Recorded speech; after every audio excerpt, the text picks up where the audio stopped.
name's Adam Scow. I'm co-founder of the Campaign for Organic and Regenerative Agriculture, Cora. We're a community grassroots group.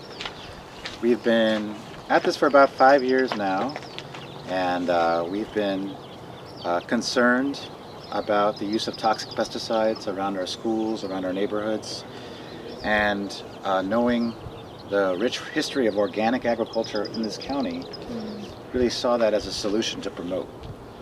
There have been efforts to get better labeling of pesticides, better notification, which we think are good steps, but ultimately what solves this problem is to not use toxic pesticides, and that's what we've been calling for. So I'll talk more about things on the tour, but I'm just doing introductions for now.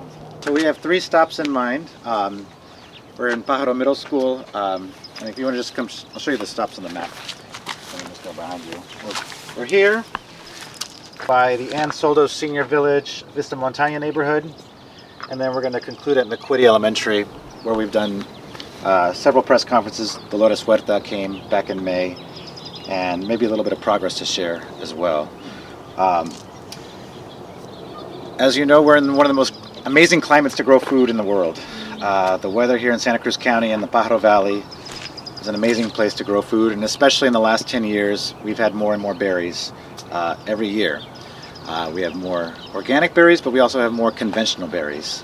And it's been well documented that conventional berries use some of the worst pesticides, some of the most toxic pesticides in the growing process. That has been well documented by Environmental Working Group, and we see that in the data that the berry companies report to the state when they report which pesticides they've been using around Watsonville.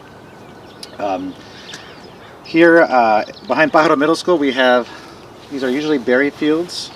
We have data. Fields within 2,500 feet have to report data of which pesticides they plan to use in a year and what pesticides they've been using. So it is just a fact that these fields are using pesticides including 1,3-dichloropropene, also known as telone, and chloropicrin. These are established carcinogens. Chloropicrin was invented in World War I as a toxic gas. And these, you will see these in the pesticide data reports, that these and others, including glyphosate, are used very close to our neighborhoods and schools. As you can see, we have the field here behind Pájaro Middle School. This area, as you may remember, suffered quite a bit during the floods a couple years ago, and they're still cleaning up some of the toxic residue from the flooding. This school recently reopened, and it's looking very pretty right now. But right here, 50 feet behind it, we have conventional berry fields. Now, one improvement that was won in the last 10 years is that there is a timing restriction on when the pesticides can be applied. They cannot be applied during the school day. They can be applied after the school day ends, and they can be applied on the weekend. And that is often when some of these pesticides are used.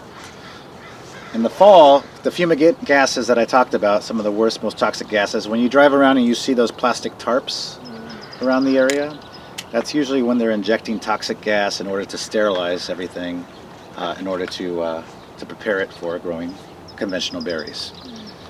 So this is, not only is it a school, it is a neighborhood here. There are thousands of people who live around Pájaro.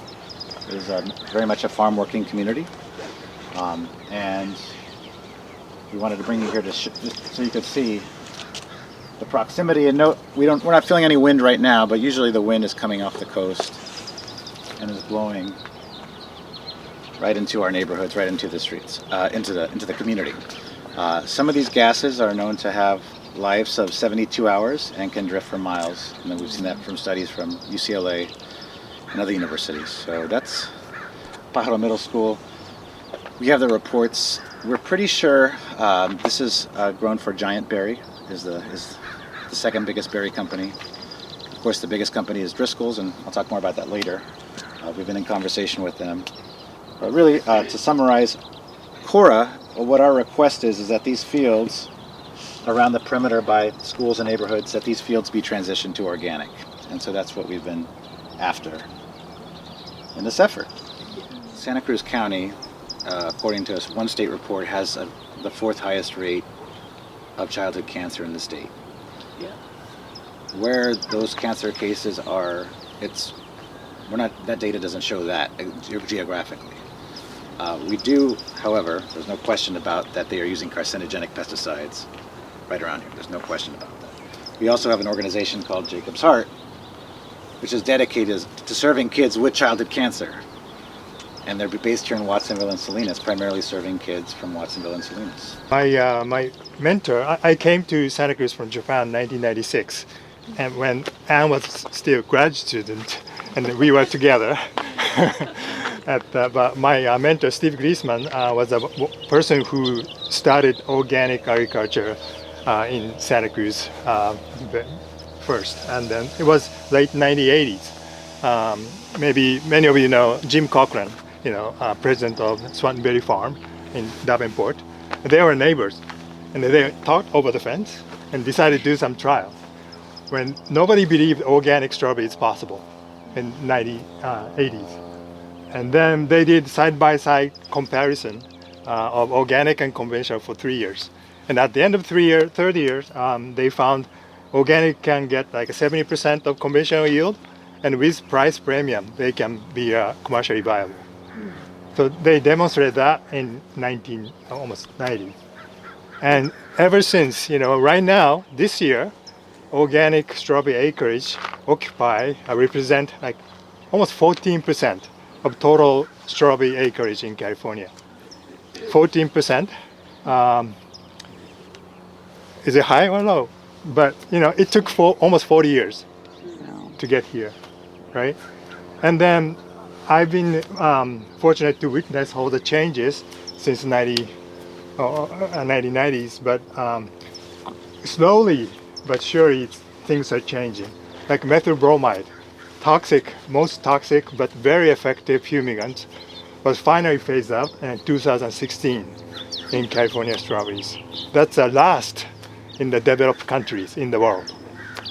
And then it's slow, but it's making progress, right? Here. And the organic strawberry acreage gradually increasing. So change is slow, but movement like this can push further, especially important place like near school. And then there's a report, peer review papers by pediatricians, American Society of Pediatrics, showing stating that pesticide exposure to children should be avoided as much as they can, as much as possible, because they are the one most sensitive.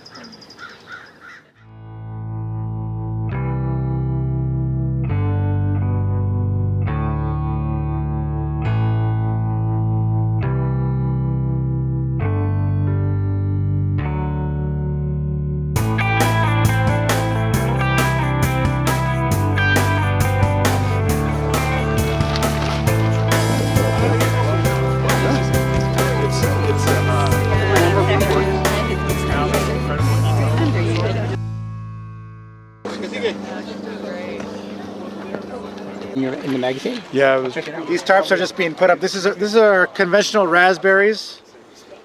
We're in the senior. This is the senior village. Consists of several neighborhoods and mostly seniors. It's under price control, I believe. So many middle class, working class folks are retiring here. And these fields, as you can tell, they're right by the houses, and wrap around the entire neighborhood up towards Franich Park and Vista Montaña, which were a more working class neighborhood, more Latino neighborhood. None of these fields are organic. All of these fields are conventional, using the same types of pesticides we've been talking about. Especially in the fall is when the fumigants are used, and the neighbors are inundated with notifications now on the spray days. And while I think that's helpful, it's also kind of depressing for them, because not anybody can just afford to leave or go to France for a month. So to me, it's pretty. It's kind of shocking to see how close it is and how it's kind of been normalized over the years. And Cora has recently been canvassing in these neighborhoods, talking in here, spreading information. We find there's a lot of support. They're learning about this. They want change to happen. Of everything they've been using on these fields, it's about 2 pages long, but the fumigants are telone, chloropicrin, the carcinogens, organophosphates are malathion, captain, glyphosate is used, and we will send you, anybody who wants to see the full list, I'm happy to share it with you. You can see it. That's how we found out about it. They have to report that to the state.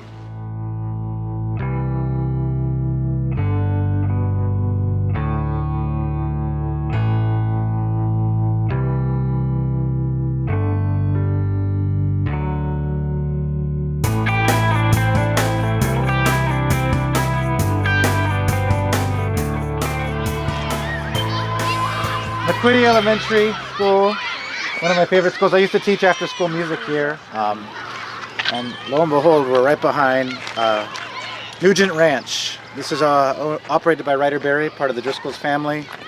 It is a huge swath of farmland, mostly berries, and it continues. It goes behind this neighborhood. This is the Martinelli Street corridor, one of the older neighborhoods in Watsonville. On our map,